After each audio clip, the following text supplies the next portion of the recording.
Morning everybody, it's Dubber here.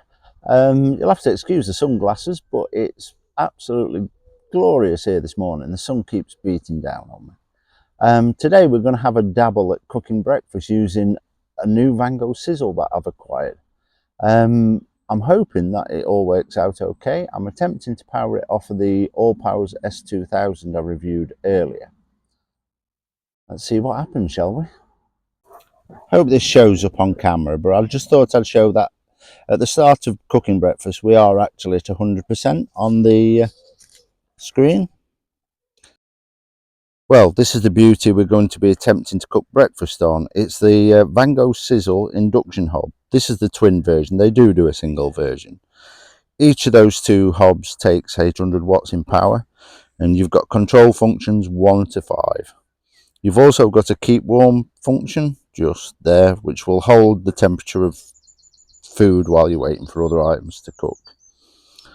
See how we get on, shall we? Okay, so before we actually start, I thought it would be worth giving you a quick overview of the controls. So you've got on off, positive, minus and warm. On off is exactly as it says. Turn it on and off using that button. You'll hear a little beep and a light will flash when it's on, and then everything goes off when it's off. If when it's on you press the plus button, it will start at full power. If when it's on you press the minus button, it will start at its lower power setting, and you adjust it using the pluses and minus. The keep warm function will hold food at around about 80 degrees. Hope this helps. Okay, it's time to get cooking. I've done a lot of the prep off camera because I'm pretty sure nobody wants to see me opening a tin of beans and pouring it into a pan. So let's get started. We'll turn the beans on, start on the lowest setting and put it up to number 3 just to start them warming through. And we'll turn on the frying pan. Again, we'll start off on the lowest setting and we'll start that on number 3 as well. The beans are already starting to bubble. The pans I'm using, this is just a cheap non-stick induction friendly frying pan. These are my titanium ones that you saw in my review of lightweight cooking gear. The beauty of this is titanium works on induction hobs. So we'll just leave those simmering away.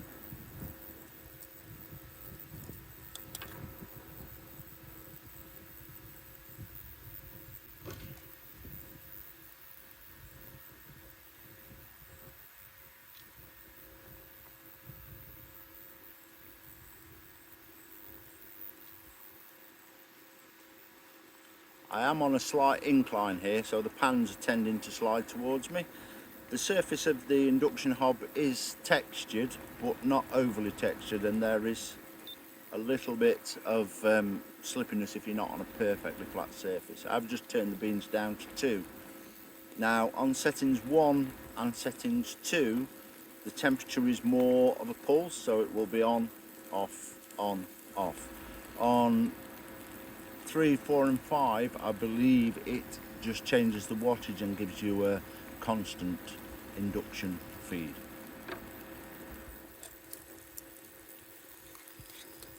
Maybe I need to turn the beans off and wait for the frying, because they have come to the heat very, very quickly.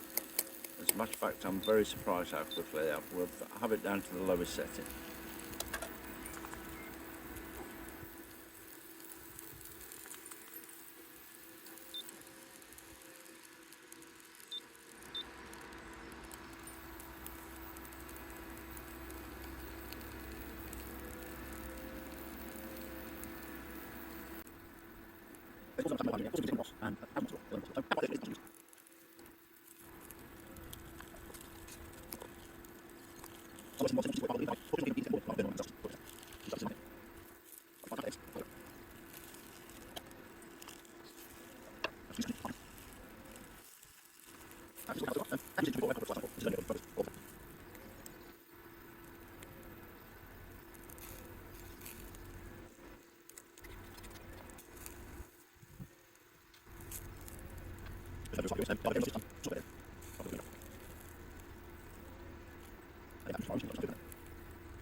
And there we have it, one delicious light breakfast, but better way to start the day.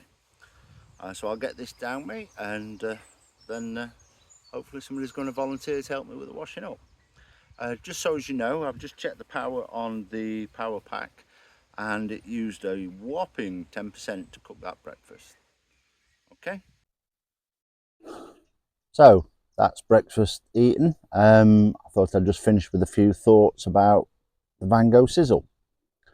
I bought this as a bit of an experiment because I'm considering converting my classic VW camper van to non-gas or electric. Am I pleased with it? In the whole, yes.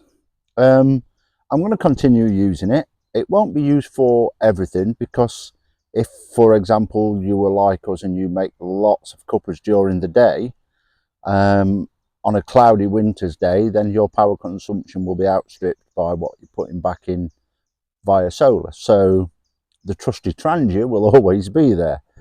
In general, though, I think this is going to be our go-to means of preparing large meals when we're either camping up on our land or we're out in the van.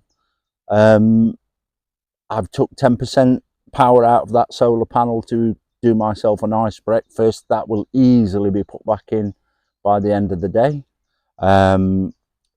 If we were to cook large meals a day, I don't think we would replenish that with the solar setup we've got now, but I have got DC to DC charging in my vehicle, so I can rapid charge it that way if I need to. Some of the essentials, if you're going to use one of these, a flat surface.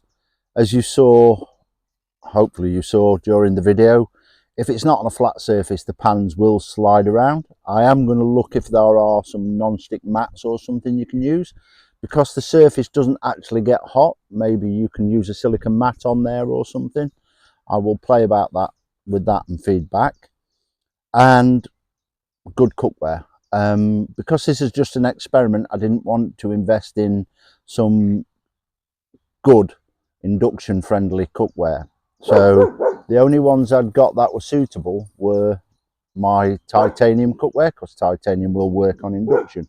The problem with titanium is it does get hot spots. It heats very quickly in the center of the ring here, where the power is the most, and you are constantly having to stir it. A pan that dissipated the heat better would be better for induction cooking. But as I say, on the whole, yeah, I'm glad I had a dabble. It works. It will be going into my van, but it will be a removable item that we can take out and use when we're camping at the field if we've not got the van here. I hope that's of some use to you guys out there, and if it is, please like and or subscribe. Cheers. Catch you later.